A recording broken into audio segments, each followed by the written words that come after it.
Trucking,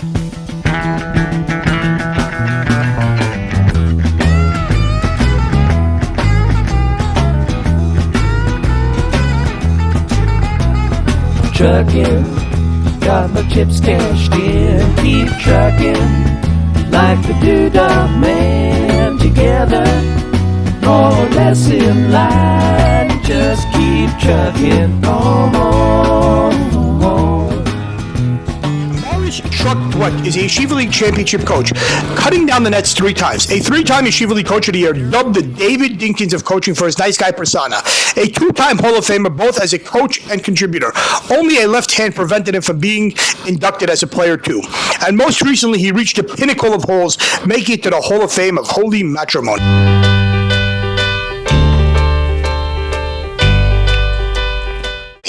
After 40-plus years of service and mentoring hundreds, the coach has decided to hang up his whistle and pass on lifelong lessons to the younger generation. Coach, you recently had your Bobby Knight return to Bloomington moment at Magen David. 2 championships, 7 Final Fours, an unprecedented streak of never missing the playoffs, as Sarachak titled. Was it a feeling of vindication of finally being recognized, or was it still a feeling of anger about how things turned out? What was that night for you? And secondly, were all your faculties in place, unlike Coach Knight when he went back to Bloomington? My faculties they're all there. Your faculties are all there. Okay. Now take us to that feeling again. Were you vindicated finally? You're being recognized? It wasn't a case of vindication. I didn't feel any need for vindication. You haven't. The championships haven't been acknowledged. The contributions haven't been acknowledged. 16 years in Magen David. No, in what way? My players acknowledge it. That's all that matters. Administration, the school. That's fine. They acknowledged it at the time. The people that were there were great. They were all fantastic about it. Everything was fine. It was a good feeling that night. It was nice to see everybody. It was nice to, celebrate a little bit about, the 2 championships we had in those days. And then that was it. It was great to see everybody. It really was nice to see everybody. So you were at Magen David 16 years. You're just up and 1 year you're just gone like that? What happened? It's a long story. But yeah, I guess we won the championship. Give us the cliff notes. No cliff notes. It's just, I guess there was a time for a change. The administration decided to move in another direction. I don't know if the administration did, but the higher ups did. I guess they wanted a change, and look, they're entitled to a change. Absolutely. So it's time. It's time. They want a new voice. They want somebody else. They're perfectly entitled to it. And I respected that then, and I respect it now. So you had a great stint at Sephardic, winning a yeshiva championship with the great A.B. Dweck. After Sephardic folded, was there a plan B for you? Was there where were you going to coach next? No plan B. No plan B. Just the Magen David opportunity came along, and the rest is history. You mentioned that somebody else was taking the job ahead of you before? Yeah, no, the first time he was interested in it. Brett Towel was also... good basketball man. Yeah, and that's a nice guy too. And he interviewed for it. He got the job. And I really didn't petition too hard for it, but he coached that 1 year, and then I got a follow-up phone call the following year.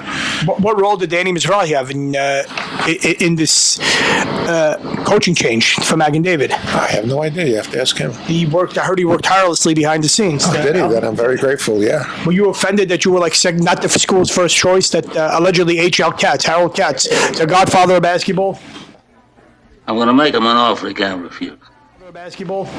Was he offered the job first? No. It all worked out for the best. That's all. He's one of your mentors. Oh, Katz, for sure. He's definitely brought a lot to the table. Yeah. What? Why do you hold a grudge against Magen David all these years? Again, we discussed. I don't know if you clipped that or edited when we talked about. Again, I see any reason why anybody wants to move on from me as a coach or myself from a coaching position or a school. It's fine. It's fine. Basically, you want a new voice. You want a new voice. You want a new people. It's been enough. Long enough is long enough. Is fine. That was fine. What I completely resent and I was disappointed in with is that I never got the proper thank you or acknowledgement for what I did for 16 years from the proper people. As a matter of fact, I never got an acknowledgement or a thank you from anybody, really. That's all I asked for. Not even at the Hall of Fame, at the ring ceremony? Well, what was that, 15 years later? I'm proud of you, you know that. I hope you do. I mean, did I get a thank you? I don't know.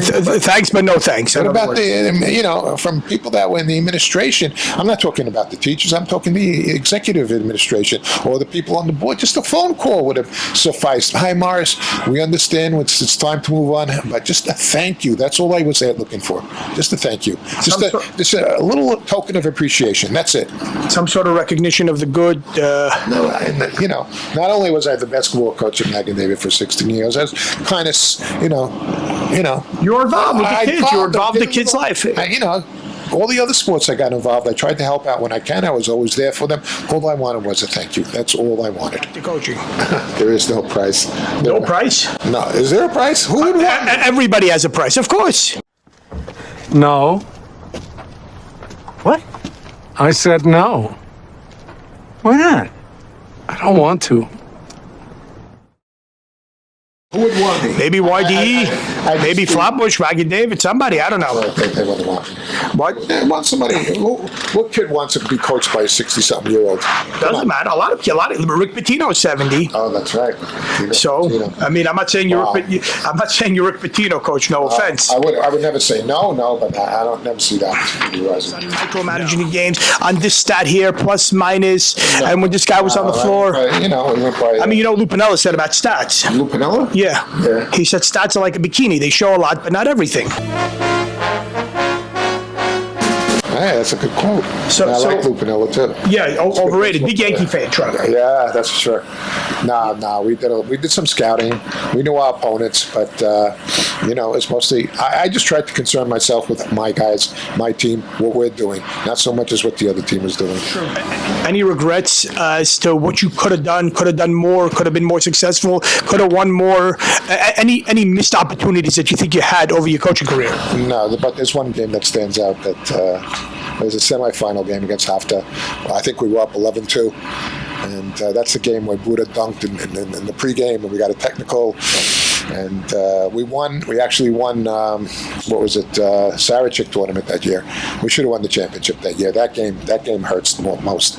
That's it. You still see it? You still replay it in your mind? The game where Rana threw up, missed the layup, to tie the game at the buzzer, rolled in and out of the rim. Those two games stand out. But it is what it is. And you still live them, you still see them, and you still play them back in your head? No, I'm done playing them back in my head. That's it. You moved on from it. We moved on. That's a long time ago.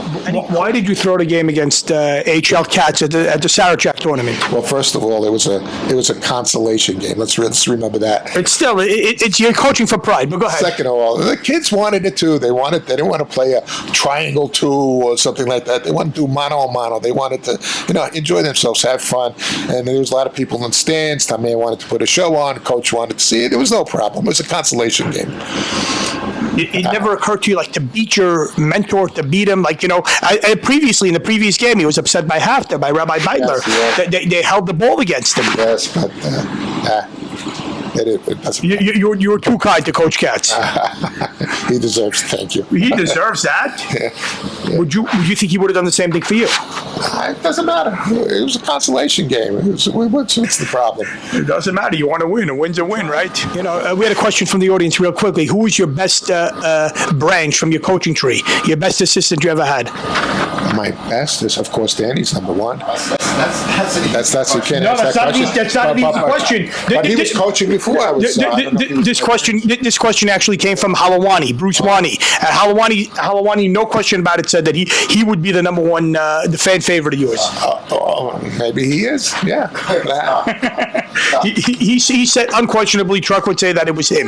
I mean, one thing we could give him, he's by far the best clapping coach. Nobody claps better than Halawani. What did Danny mean to you as an assistant?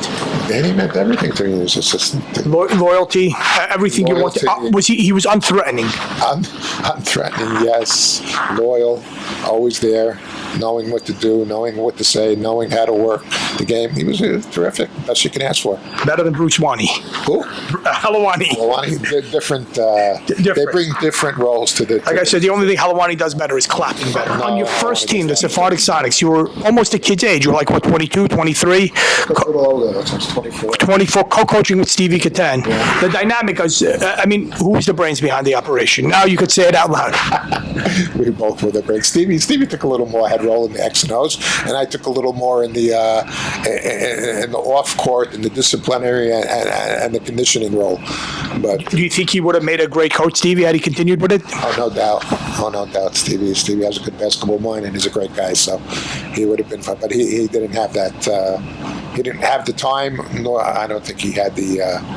Coach. Yeah, and that's high. And that's high. I was a mentor. You asked me about a mentor. I was a mentor. He was somebody I always talk to, I always enjoy talking to, I always look forward to talking to. So I learned this very much. And, somebody to confidant, somebody to